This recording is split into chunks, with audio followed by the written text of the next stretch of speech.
Les sites de production accessibles. La possibilité de visiter des sites de production d'aliments et de boissons tels que des établissements vinicoles, les fermes biologiques, des moulins, moulins-villes, fromageries et brasseries, c'est pour de nombreux amateurs de gastronomie une activité à haute valeur ajoutée. Ils observent le processus de production, de fabrication de leurs produits préférés et acquièrent des expériences qui font appel directement à leur sens. Ils peuvent goûter, sentir, toucher les produits, participer au processus de fabrication même parfois, euh, manipuler un outil. Les établissements vinicoles sont parmi les plus plébiscités et les plus typiques. De nombreux entrepreneurs ont investi des sommes importantes pour transformer leur établissement vinicole en attraction touristique avec des installations de dégustation, de vente de vin, des restaurants, des expositions, des espaces, des musées, des maisons d'hôtes même parfois. La concurrence entre les producteurs de vin a conduit à la création de domaines assez exceptionnels. Euh, Dans la région de la Rioja, en Espagne, par exemple, il existe certains des vignobles les plus impressionnants portant la signature d'architectes célèbres tels que Frank Gehry, Zaha Hadid et Santiago Calatrava. Nourriture et boissons. Les magasins de gastronomie sont intéressants pour les touristes, en particulier avec une couleur traditionnelle spéciale et où ils peuvent obtenir de la nourriture et des boissons pour lesquelles la destination touristique est célèbre.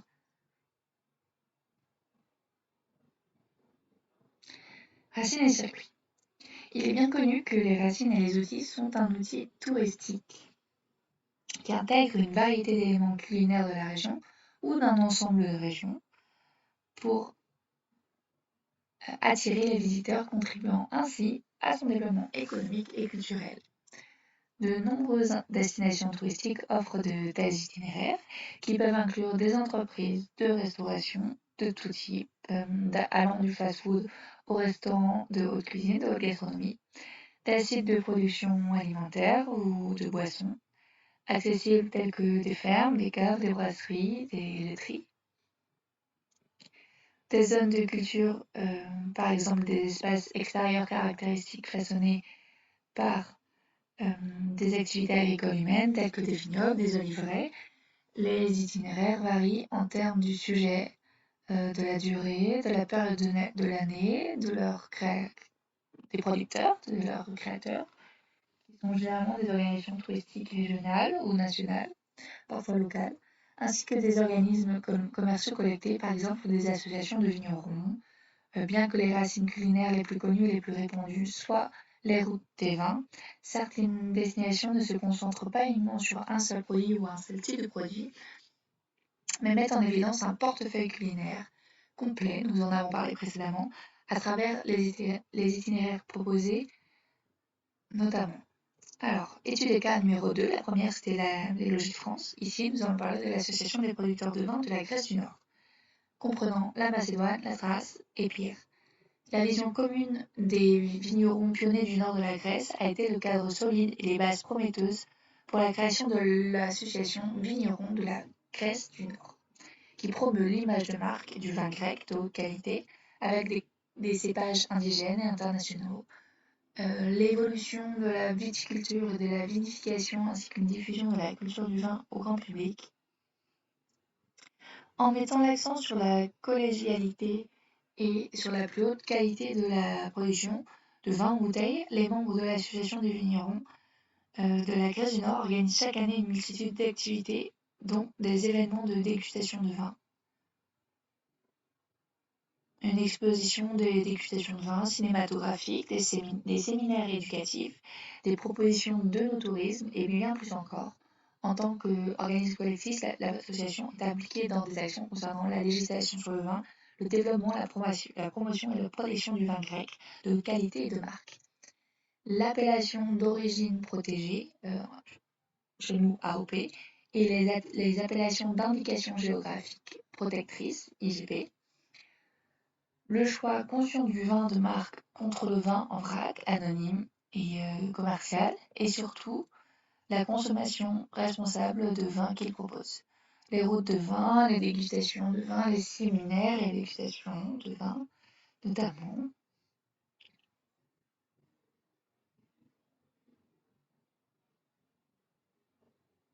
Les programmes des voyagistes spécialisés.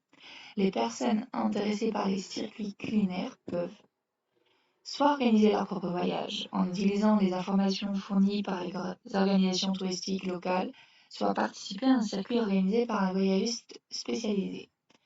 Pour donner une idée de la gamme d'activités pouvant être incluses dans un programme, ici nous avons un exemple, c'est le programme d'Adam Butler pour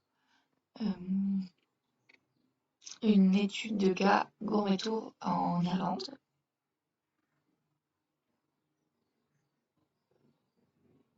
Cela dure 8 jours.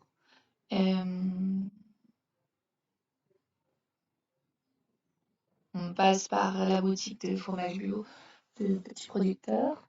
Un lunch est proposé dans une entreprise qui vend du vin depuis 250 ans, ce qui a fortement augmenté la visite touristique dans ce lieu d'ailleurs. Une démonstration de cuisine par un chef d'un hôtel bien connu qui a ensuite suivi un repas avec lui. Est compris aussi la visite d'une ferme biologique qui cultive des légumes et des herbes ainsi que des unités de production de lait. Ensuite, le dîner avec un grand chef, dîner dans une ferme typique du XVIIIe siècle où l'une des meilleures d'Irlande, qui a produit des fromages très connus. Ensuite, visite d'une école de cuisine, visite d'un atelier de poterie, visite d'une distillerie de whisky, c'est typique d'Irlande, visite d'un marché alimentaire couvert de liège, visite d'une production de viande bovine, dégustation de vin avec un représentant du mouvement Slow Food, des dîners dans des restaurants primés, des visites guidées de diverses villes de la campagne irlandaise.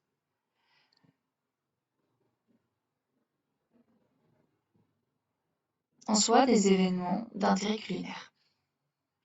Dans le monde entier, de nombreux événements liés à la gastronomie s'adressent aux résidents et aux touristes. Ces événements varient en forme et en thème. On note les festivals de haute cuisine, de gastronomie, dans des restaurants et hôtels sélectionnés d'une ville ou d'une région, des célébrations spécifiques à un produit, fête du vin par exemple, journée de la tomate, concours et aussi des concours et démonstrations de gastronomie.